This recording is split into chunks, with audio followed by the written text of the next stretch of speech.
Muito bem, irmãos, eu peço que vocês possam estar abrindo a Bíblia no livro de Atos. Vamos estar abrindo a Bíblia no livro de Atos. Atos, capítulo 4.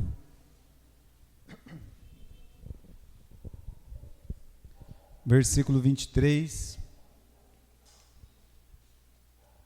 Uma vez soltos, procuraram os irmãos e lhes contaram quantas coisas lhes haviam dito os principais sacerdotes e os anciãos.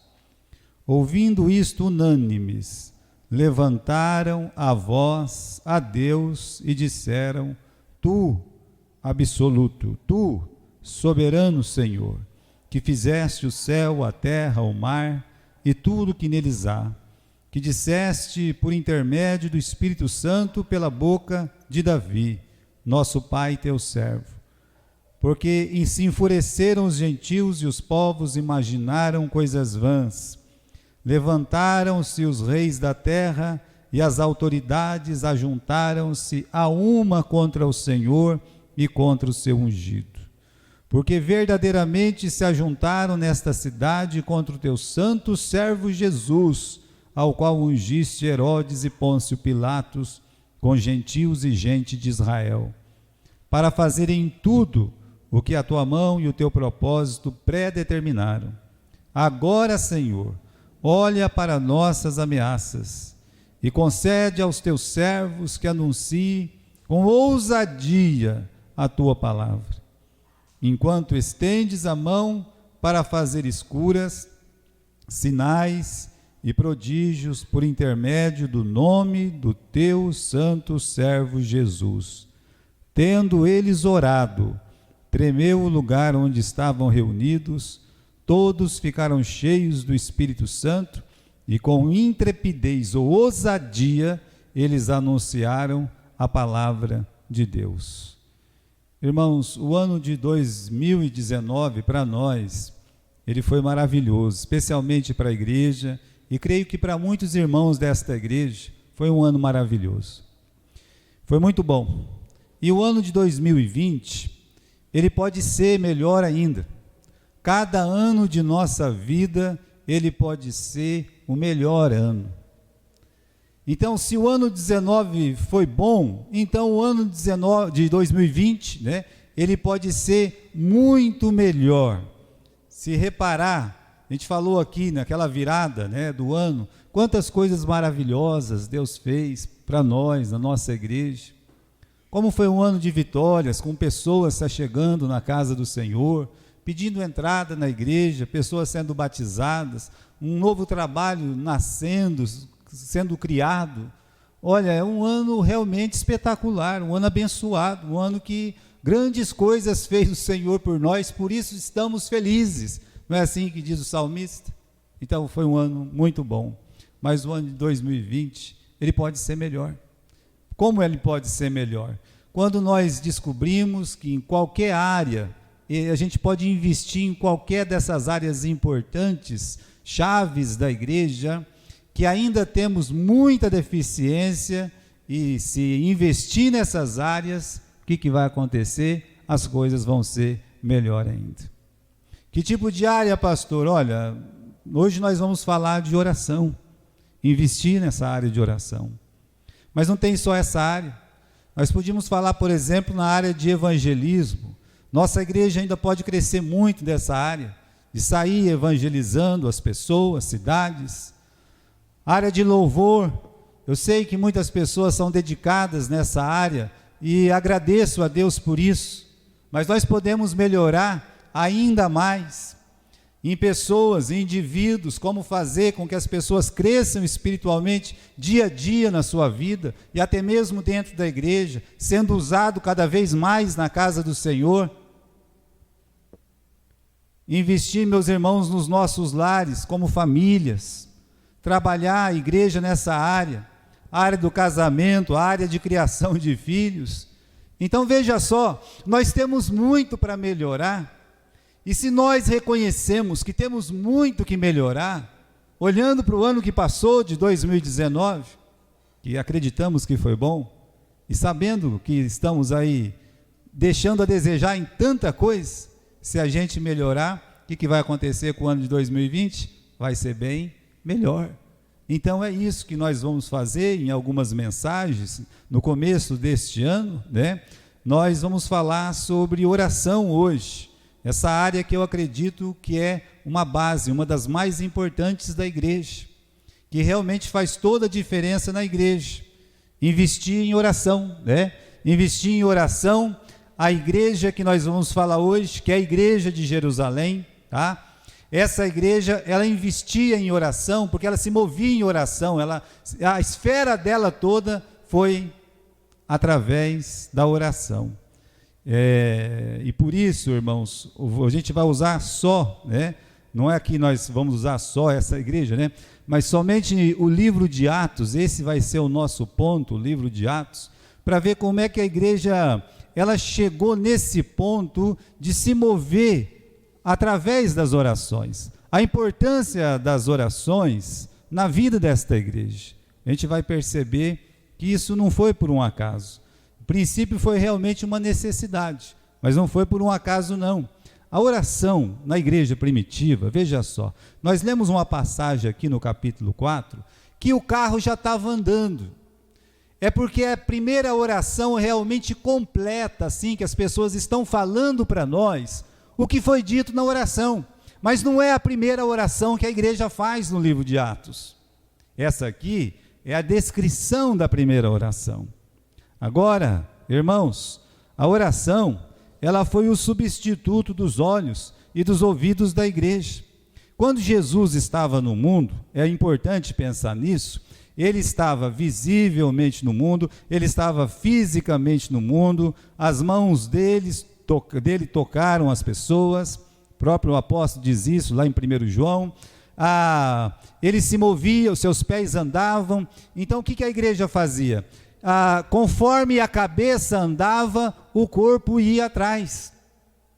Então a igreja se movia como? A igreja se movia quando Jesus dizia, por exemplo, nós vamos lá para Naim.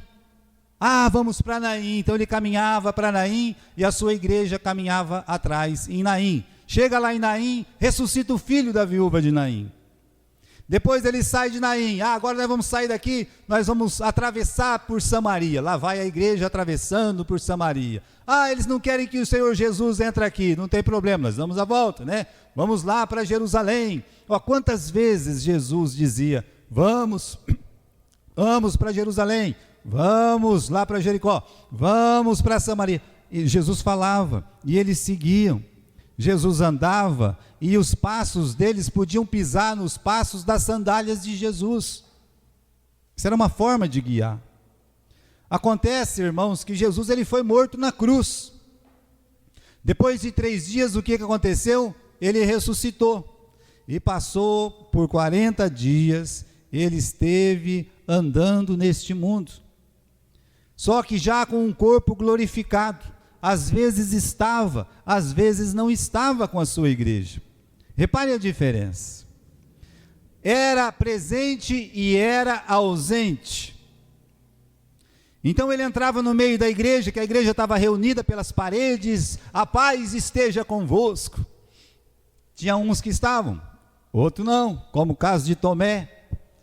Então já não era mais aquela presença visível e física. Era uma presença, ora visível, mas já não era física totalmente mais, nesses 40 dias que Jesus andou.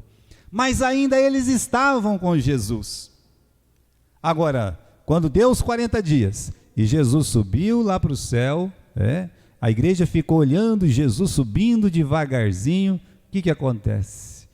É a primeira vez que eles estão completamente o quê? Completamente sozinhos. É uma coisa nova para a igreja primitiva. É um aprendizado. Então, após a ascensão, a igreja ficou como? Ficou sem esse ponto físico de referência. Jesus já não estava mais lá como estava antes. Ele estava, nós sabemos. Jesus, ele disse, eu estou convosco todos os dias.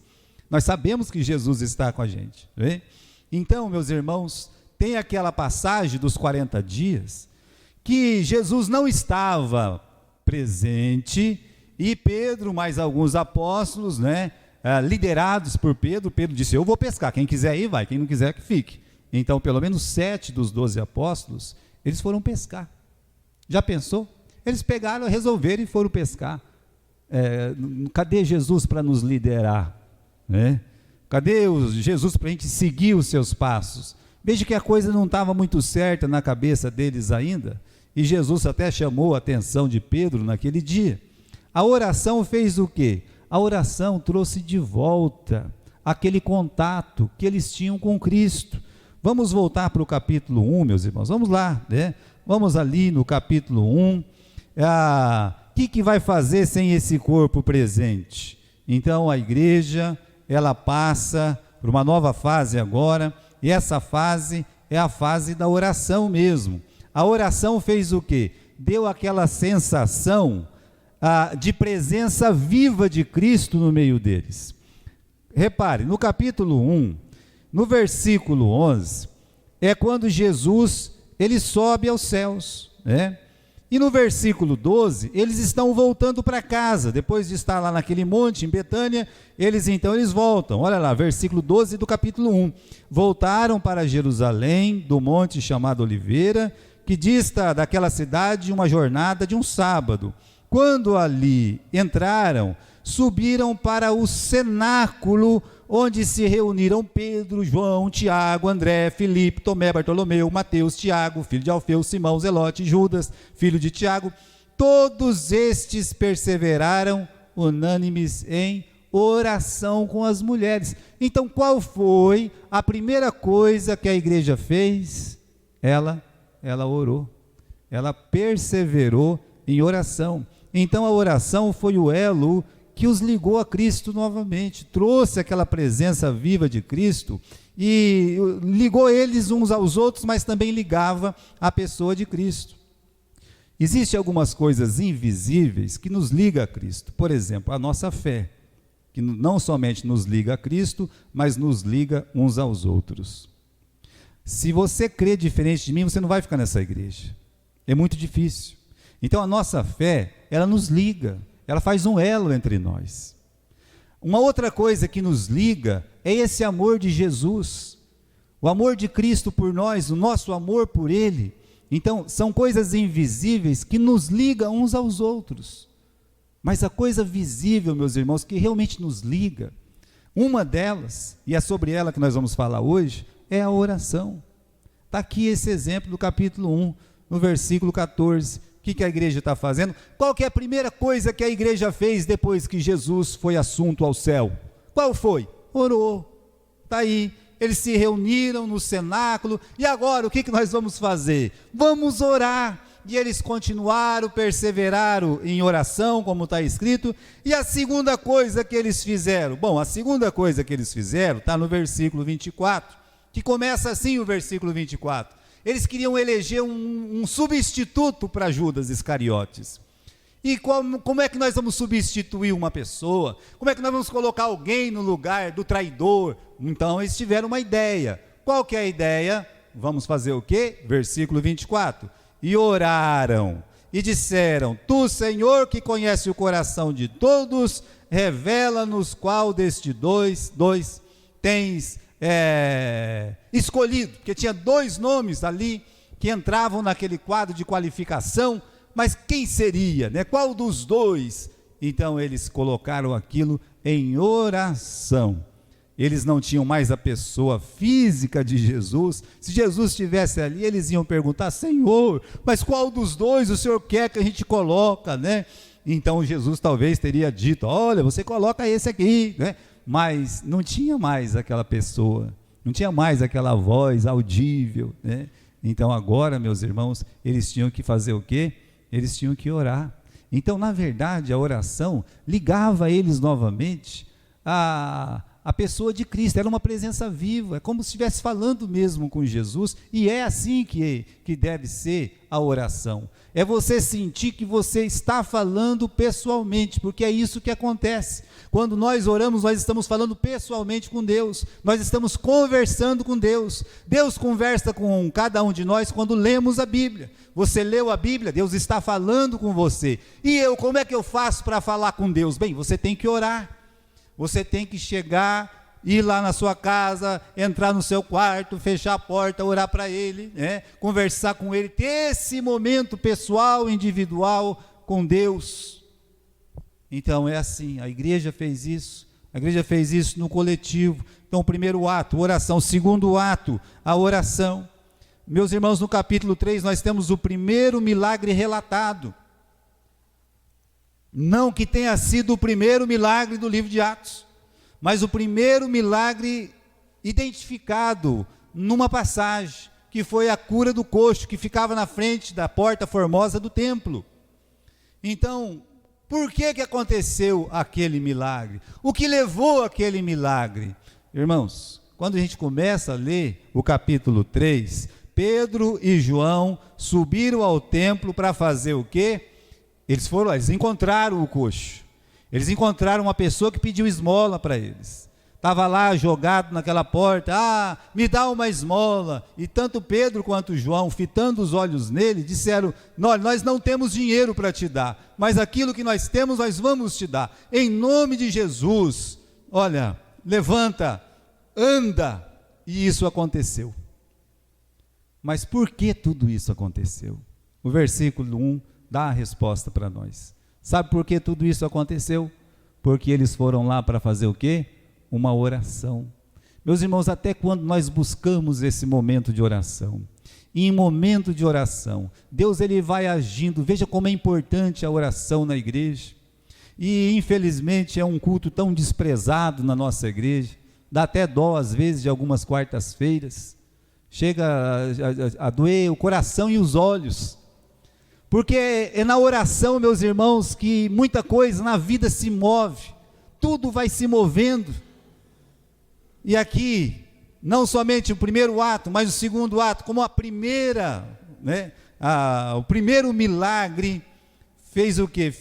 Foi feito através de um momento de oração, aí no versículo 1, eles subiram ao templo para orar, e não somente isso, meus irmãos, essa oração produziu um milagre, veja como são as coisas, um milagre produziu uma perseguição ali, ainda que momentânea, pegaram Pedro, pegaram João, os religiosos de carteirinha, os judaizantes foram lá, pegaram Pedro, pegaram João, não pode ficar fazendo milagre aí não, coisa e tal, e prenderam os dois por um dia, ou pelo menos por uma noite. Pedro e João ficaram presos, e no outro dia eles então deram umas ordens lá para os dois, a gente vai ver já sobre isso, e os dois saíram da prisão. Foi quando teve aquela oração que nós lemos, ou seja, a oração conduziu a um milagre, e aquele milagre conduziu àquela descrição de oração que nós tivemos no capítulo 4, oração que levou para a oração. Então, irmãos, a oração era o elo que ligava eles a Cristo, ligava eles uns aos outros, e aí a igreja ela passa a viver pela oração. Como assim passa a viver, pastor?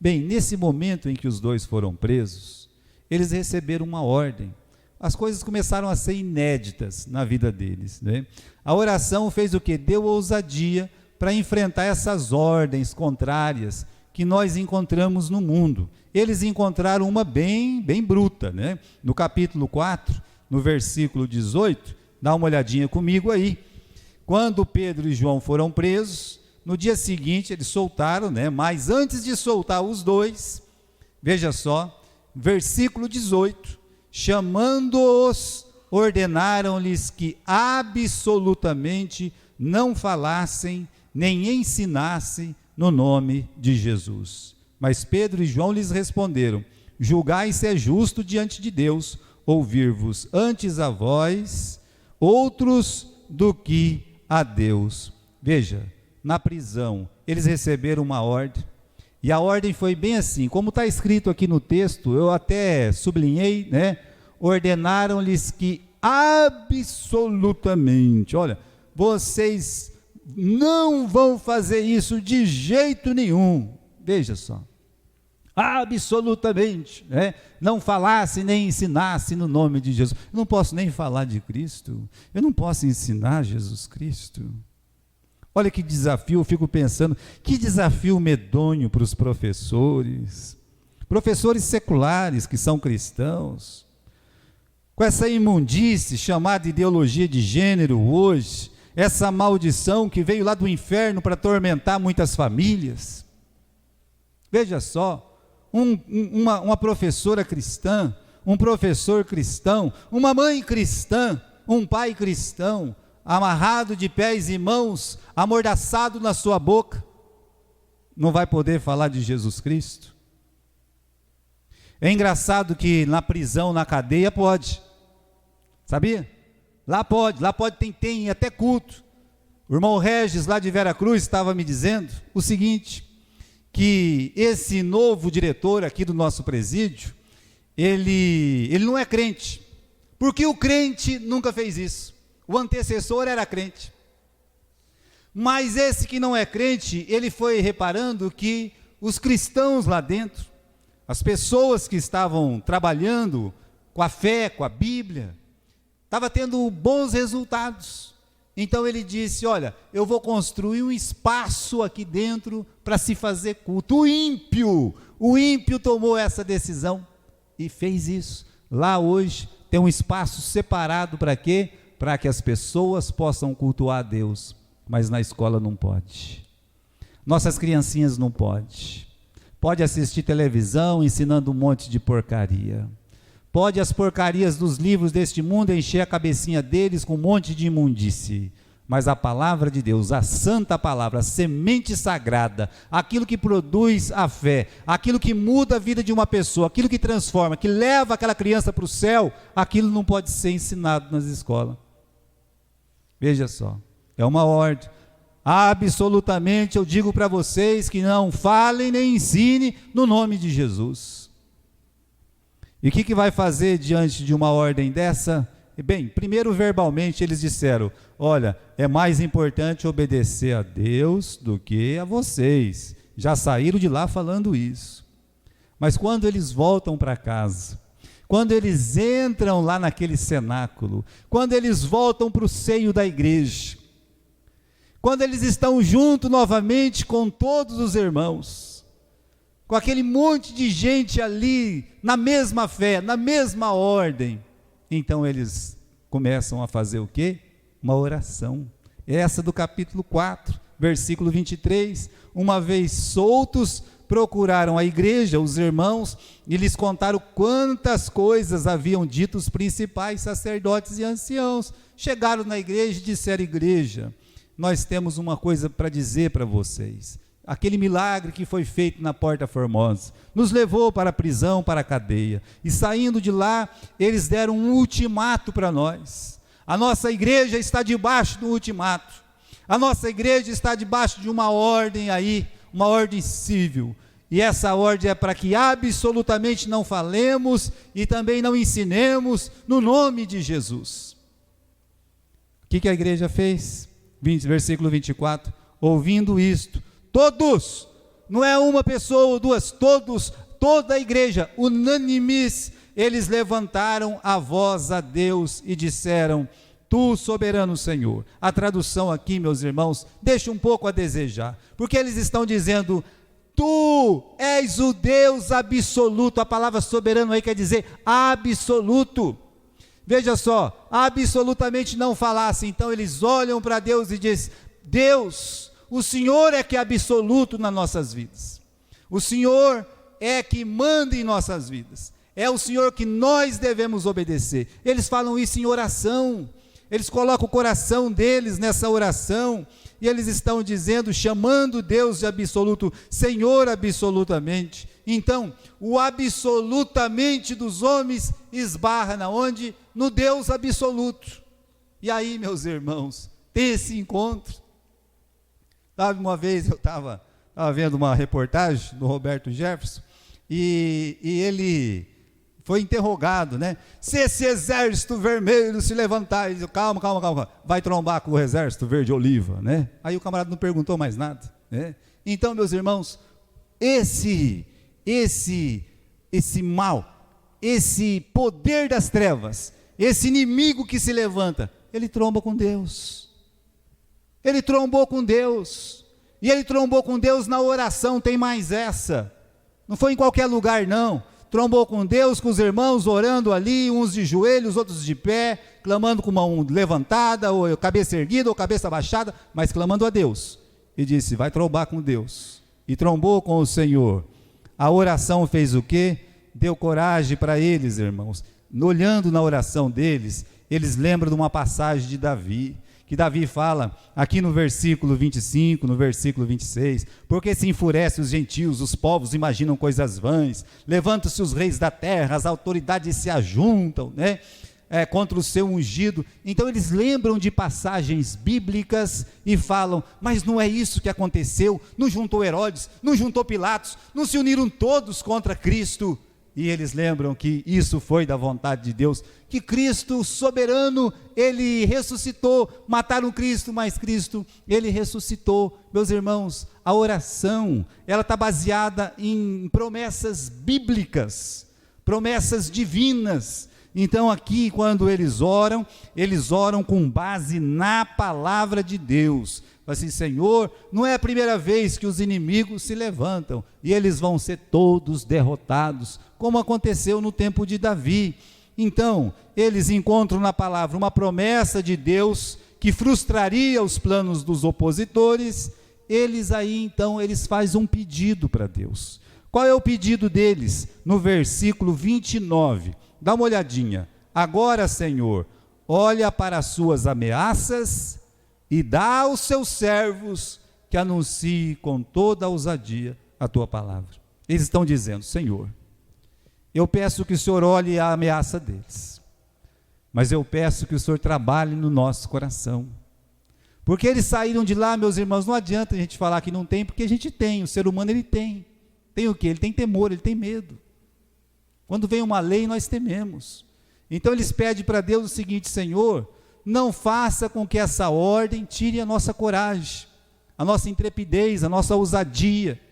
O Senhor nos dá ousadia, Senhor, nos dá força para chegar nas esquinas, nos lares, nas ruas, outras cidades, e pregar a sua palavra. Nos dá força, nos dá ousadia. E olha o que acontece no versículo 31. Tendo eles orado, o lugar tremeu mesmo. É como se a nossa igreja tremesse. Aquele lugar tremeu, e eu digo para vocês que essas construções antigas são mais fortes que as nossas, e mesmo assim aquela construção tremeu, e diz mais, todos ficaram cheios do Espírito Santo, ou seja, o Espírito Santo fez o quê? Encheu eles de coragem.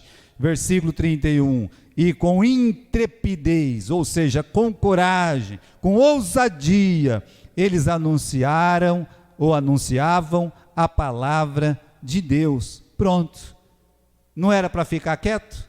Eles colocaram em oração, pediram coragem para Deus, e Deus fez o quê? Olha, igreja, né? Eu vou dar ousadia para vocês enfrentar as ordens deste mundo.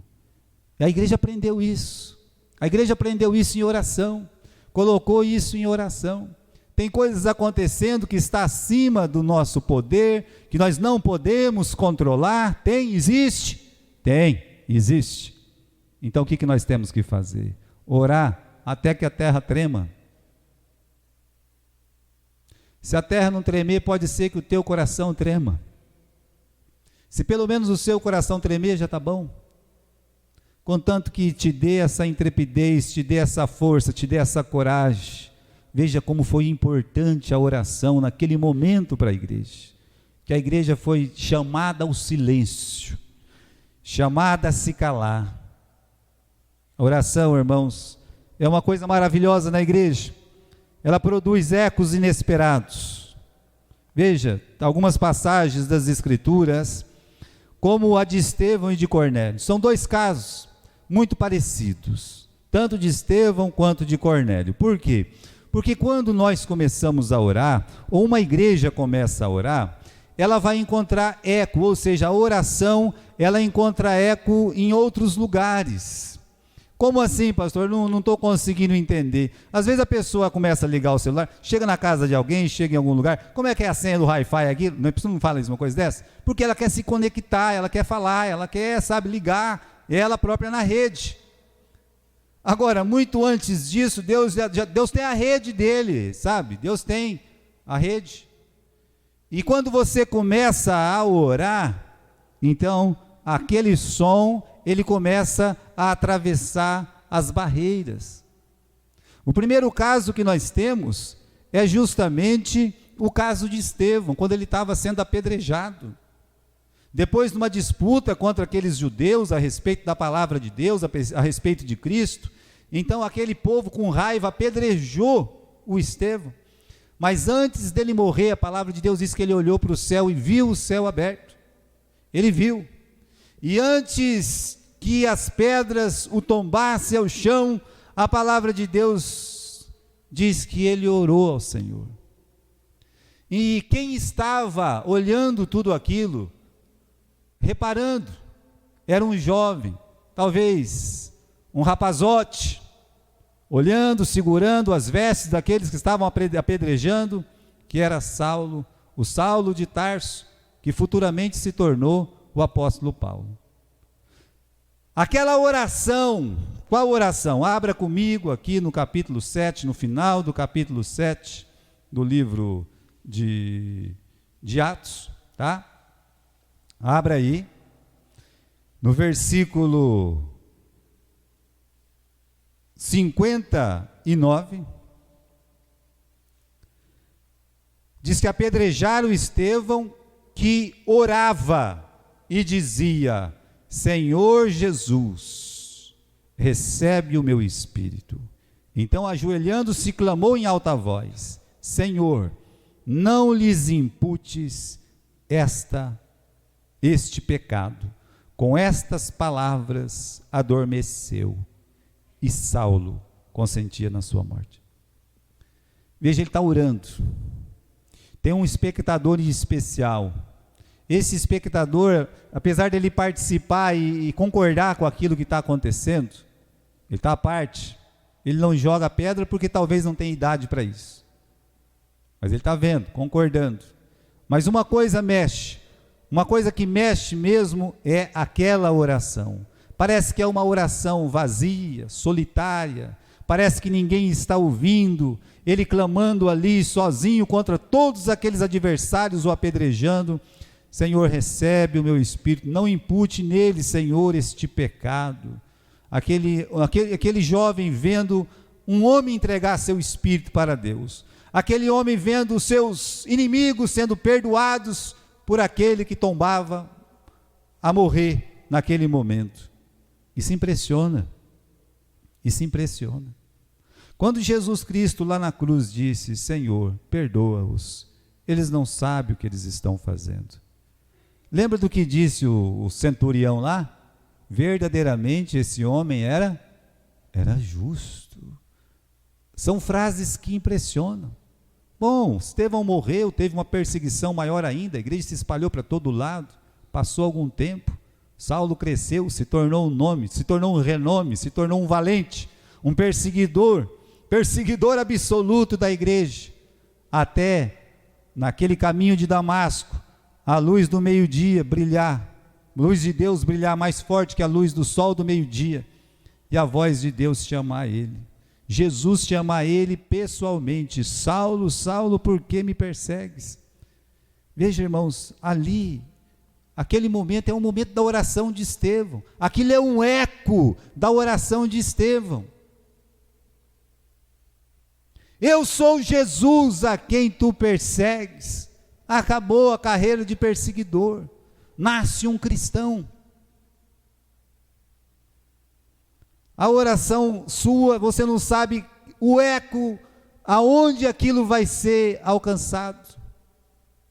Mas você precisa orar, porque senão não vai chegar em lugar nenhum. E a oração do Estevão alcançou o coração do Saulo. Olha, irmãos, o Saulo sabia pouca, mas pouca coisa a respeito da palavra, a respeito de ser um cristão.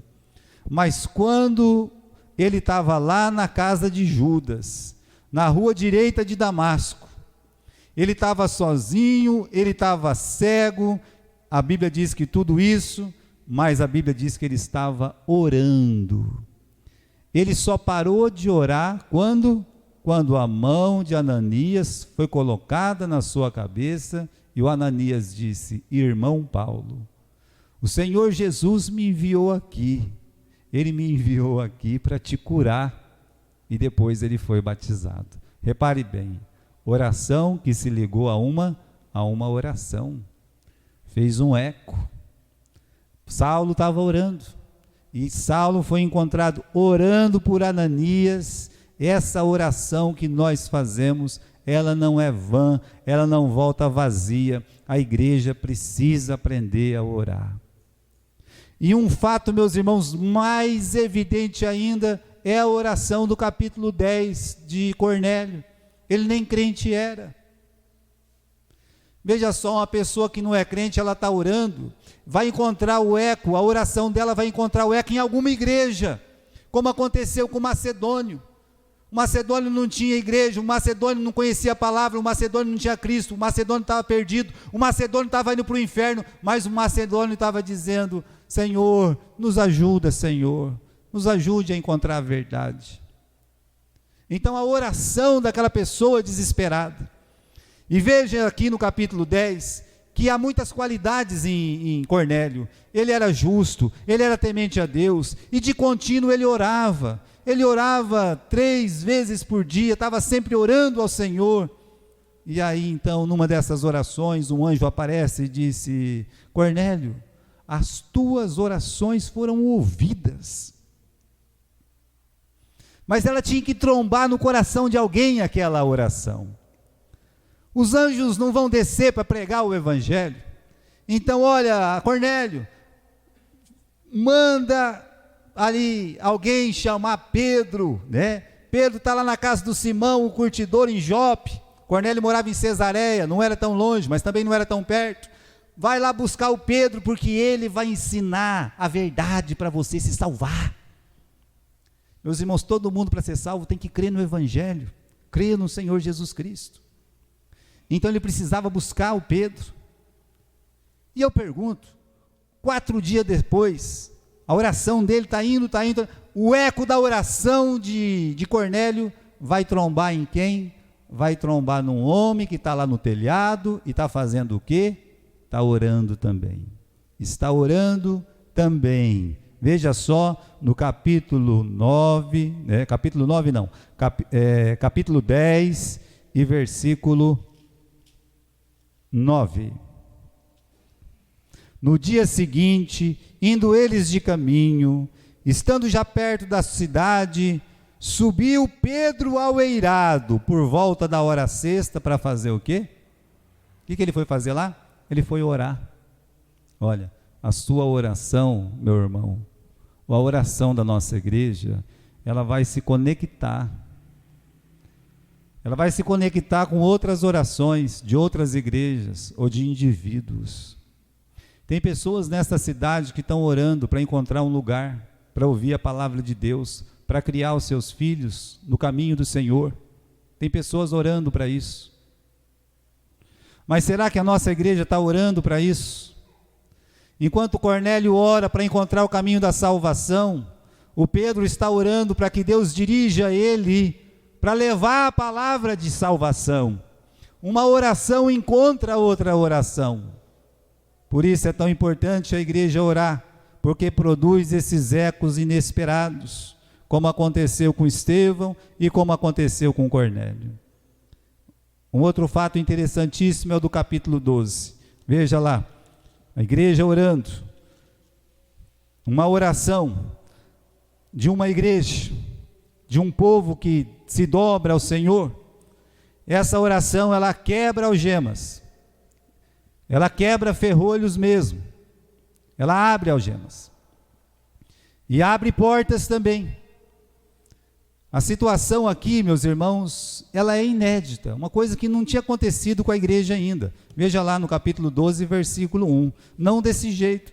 Por aquele tempo, mandou o rei Herodes prender alguns da igreja para os maltratar. Bem, que eles estavam sendo perseguidos pelos judaizantes, isso vinha desde o tempo de Jesus. Então eles estavam acostumados com esse tipo de perseguição. Uma hora joga uma pedra, uma hora, vai lá, pega eles, dá uma surra, como aconteceu. Mas nesse caso aqui em especial, é do governo a perseguição. Aí a coisa fica mais violenta, porque é o governo perseguindo as pessoas. Bem, enquanto os nossos missionários na China estavam sendo perseguidos por religiosos, era uma coisa. Mas depois que entrou o Estado, a força comunista, aí a perseguição foi outra. É diferente. É o que aconteceu aqui, meus irmãos. Então, de repente, eles estão pregando e eles fazem o quê? O Estado, o rei Herodes, neto de Herodes o Grande, filho de Herodes, sobrinho de Herodes o Tetrarca, ou seja, grandes perseguidores de Cristo e também de João Batista no passado, agora vem perseguir a igreja. Esse neto de Herodes o Grande, e ele se sente feliz por isso. Por que ele se sente feliz?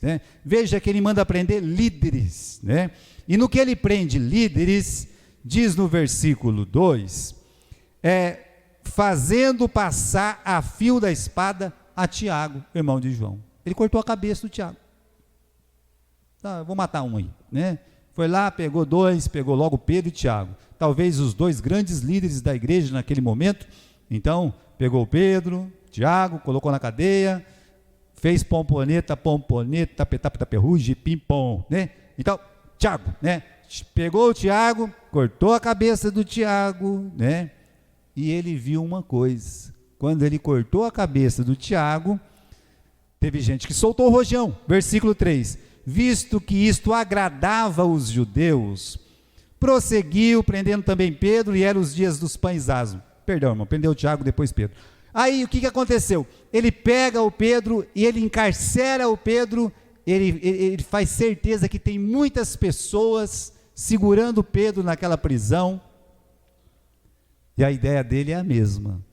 A diversão dele é aquela, naquele momento, esses reis malucos que aparecem de vez em quando. O que ele vai fazer? Ele vai cortar a cabeça do Pedro também, só que ele quer um espetáculo maior. Já que isso agradou as pessoas, por que não fazer isso publicamente? Por que não marcar uma data, um horário para que isso aconteça? Foi isso que aconteceu. Pedro, quando ele foi liberto, ele disse exatamente isso. Eu fui liberto não somente do Herodes, mas do agrado das pessoas. As pessoas estavam se manifestando favoravelmente, os judeus, que eles estavam tendo a cabeça cortada.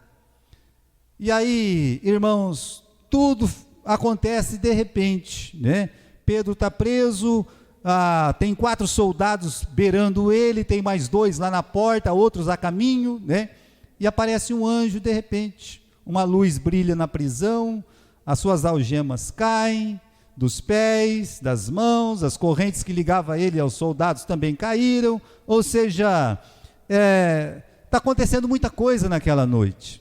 O anjo olha para ele e diz, eu quero que você se vista, eu quero que você coloque a sua sandália, pega as suas tralhas aí, a sua capa, e me siga. Ele pegou, se vestiu, colocou o chinelo, pegou as coisinhas dele, a capa dele, e vai seguindo o anjo, e parece que o anjo tem um controle remoto na mão, que ele vai passando e vai abrindo todas as portas, sabe? Vai abrindo. Quando Pedro abre o olho, ele está fora da prisão, ele já está na rua, acabou. Eu não estou preso mais, ele é livre, completamente livre. E aí o anjo foi embora. Versículo 11, Pedro caindo em si disse, agora sei verdadeiramente que o Senhor enviou o seu anjo e me livrou da mão de Herodes e da alegria do povo judaico, da expectativa daquelas pessoas. Irmãos, então vamos lá, calma, Ele reconhece um milagre muito grande aqui.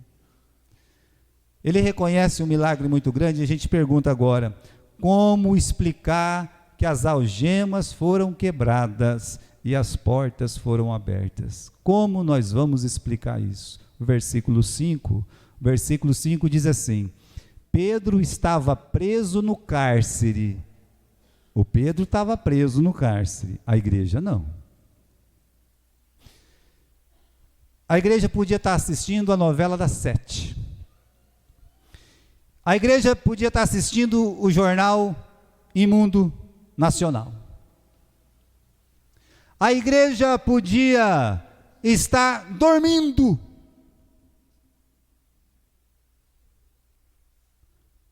Pedro estava preso no cárcere, mas havia oração incessante a Deus por parte da igreja a favor dele. Olha aí, é isso que fez a diferença. A expectativa do povo, o desejo de Herodes, as algemas, portas fechadas, mas a igreja estava em incessante oração. A igreja podia dizer, não adianta nada orar, porque já cortaram a cabeça do Tiago, né? O que adianta? A gente ora e as cabeças rolam, né? Mas não, vamos orar. Por que nós vamos orar? Porque o nosso dever é orar, oração é um dever.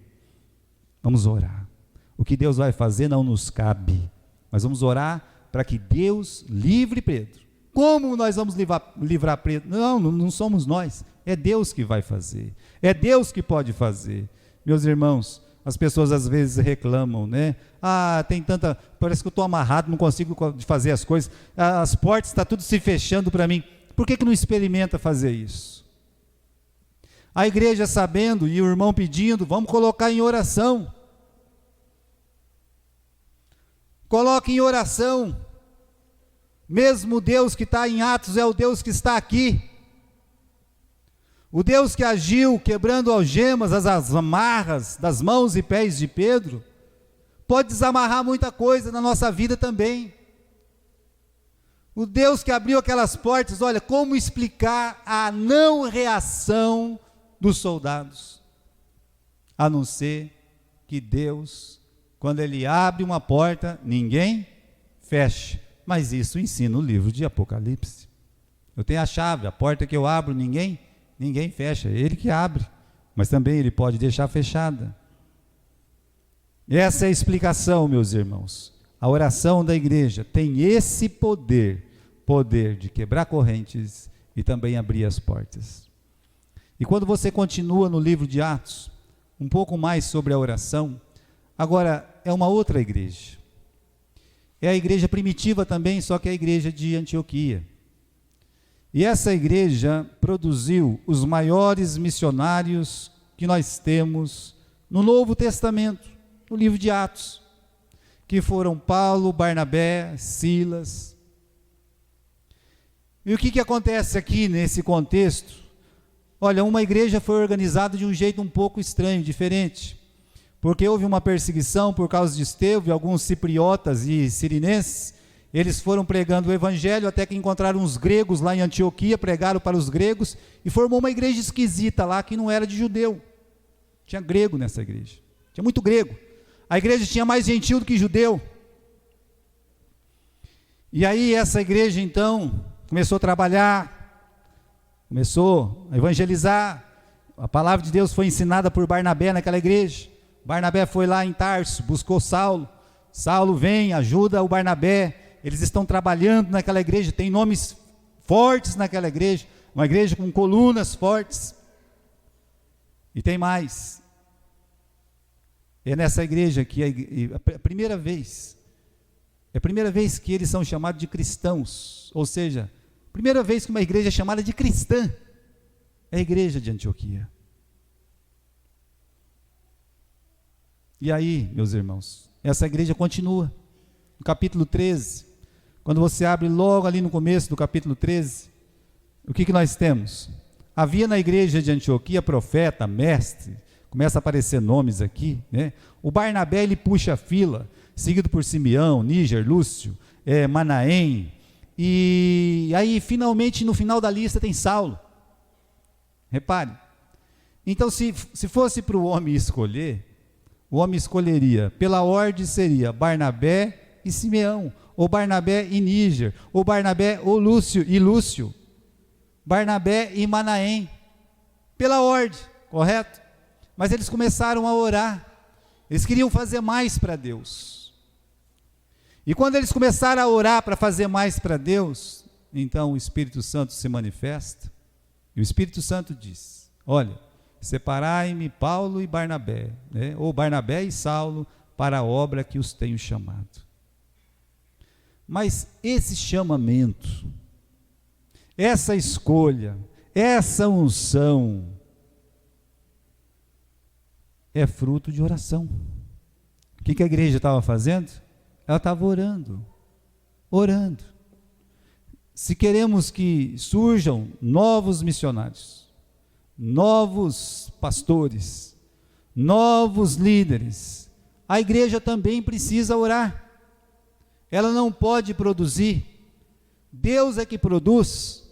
Então a igreja tem que estar em oração para que se produza novos líderes, novos missionários que saiam de dentro dela. A ferramenta usada aqui é a oração. Uma coisa engraçada é que eles fizeram a primeira viagem missionária, passaram por muitas cidades, e aí eles voltaram pelas mesmas cidades, edificando as igrejas, ensinando que por muita tribulação importa entrar no reino dos céus, e eles oraram a Deus para que líderes aparecessem, e nessa oração para líderes, vai aparecer na próxima viagem um Timóteo, ali daquele lugar onde eles estão orando. Timóteo sai, ou seja, aquela conexão de oração com oração. Repare, irmãos, Timóteo era filho de uma mulher crente, de uma avó crente que orava muito também. Uma igreja que ora, produz um missionário. Um missionário que nasce debaixo e também pela oração. Portanto, a igreja primitiva vivia nessa esfera. Qual esfera? A esfera da oração. Eles podiam sentir a presença viva de Jesus pela oração. Pelo menos a igreja de Jerusalém viveu essas duas coisas distintas, né? Que é pegar Jesus pelas mãos e sentir as mãos de Jesus. Pegar Jesus pelas mãos quando eles estavam com Jesus fisicamente. E sentir as mãos de Jesus quando Jesus subiu, e através da oração eles podiam se ligar tão próximos a Cristo. Por isso é importante a igreja investir em oração. Veja que a gente está a desejar nesse quesito, nessa importante área da igreja que é a oração, e nós temos muito a crescer nessa área, mas ninguém vai crescer, não, a igreja não cresce com uma pessoa só, não. A igreja cresce quando o corpo se desperta e faz o que a igreja de Jerusalém ou a igreja de Antioquia, que são as igrejas mencionadas ali no livro de Atos, passa a orar e as coisas passam a acontecer.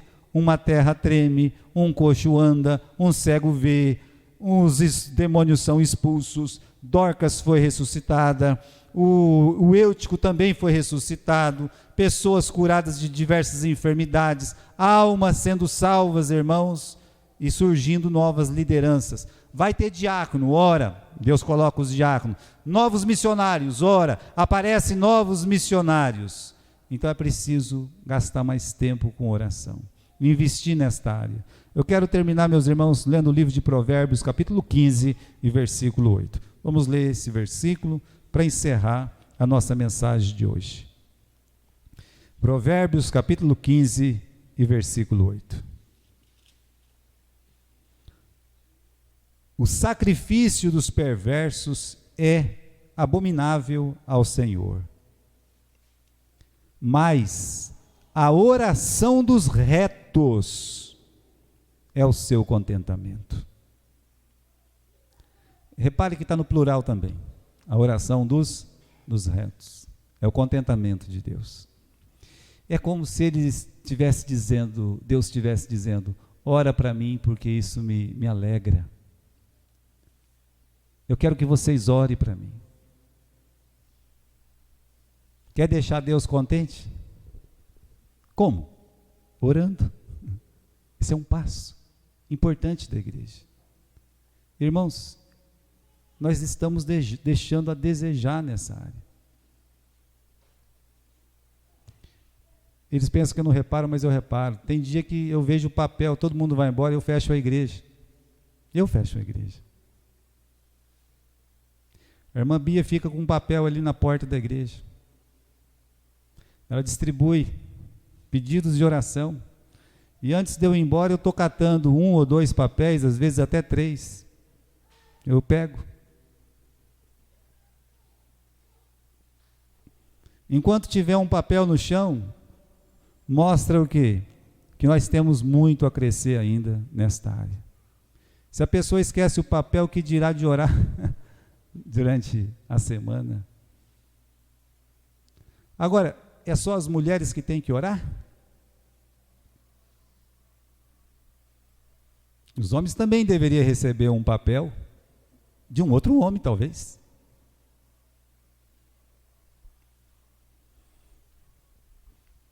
Fica aí para a nossa meditação.